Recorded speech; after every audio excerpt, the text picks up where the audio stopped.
things you mentioned is that with Bitcoin, we don't print money out of thin air because we're mining it, deflationary currency, Oh limited no, supply. one, it's not. No, none of what you said is true. That's all entirely false. Bitcoin Tell is me about it. not deflationary at all.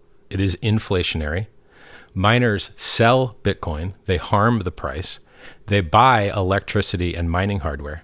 So Bitcoin's all about decentralization, but in fact, there's only 5 or 6 mining pools that do all of the mining. And there's only 3 or 4 companies that make all of the mining hardware.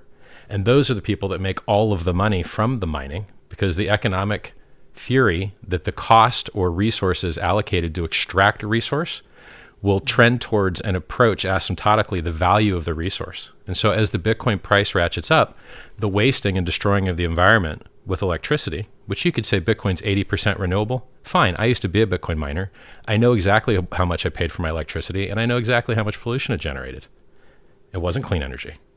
So, and then the idea that a decreasing inflation rate is somehow deflation is hilarious. You're getting less inflation over time, but the value dollar cost of that inflation is higher and higher because the price keeps ratcheting up because they keep on ramping new users. So people Now, always, you get this backwards. You described a cost and a negative externality, which is bad for everybody, bad for the environment, bad for the price, but you think that it's actually a benefit. And so you got to know the difference between a feature, a benefit, and a cost. And Bitcoin mining is a cost that's bad for everybody, and you don't need it anymore. There's tons of proof of stake networks for years, and they've all been less attacked and more secure than proof of work networks. And that's one of the big arguments that Bitcoin maximalists will have, is that Bitcoin is much more secure.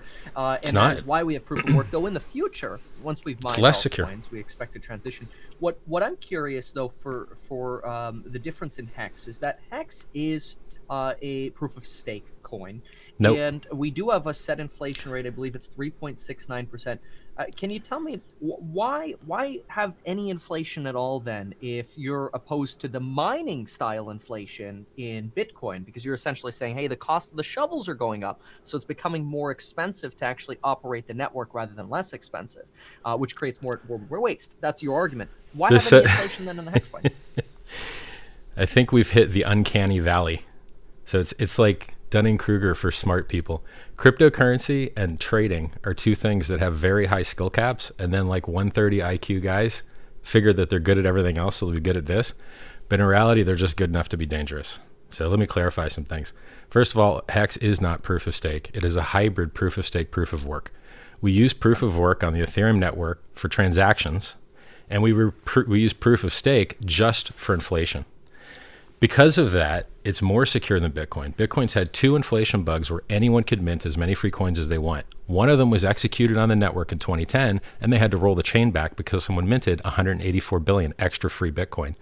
The same bug, created in a different way, reappeared 2 years ago and was discovered, instead of being exploited, by a Bitcoin Cash developer and responsibly disclosed to the Bitcoin core development team. He could have minted as many free Bitcoin as he wanted as well.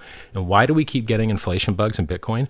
Because it is spaghetti code that is not modular, that has no security audits, that has no written spec, and the wallet code touches the consensus code, touches the networking code. So when you try and improve the network, oopsie, you introduce an inflation bug. It's the most common and vile bug in all of cryptocurrency. XLM has had an inflation bug. Hacker dumped it on the market. Ravencoin had a 10% inflation bug. Hacker dumped it on the market. Bytecoin, Monero, inflation bugs. AVAX, inflation bug. Bitcoin, inflation bugs. You know how you solve inflation bugs? You lock your consensus code in a contract that can never be edited or changed, which is what Hex has done, so that you can improve the network all you want and you don't accidentally introduce an inflation bug. Bitcoin.org was hacked 2 months ago.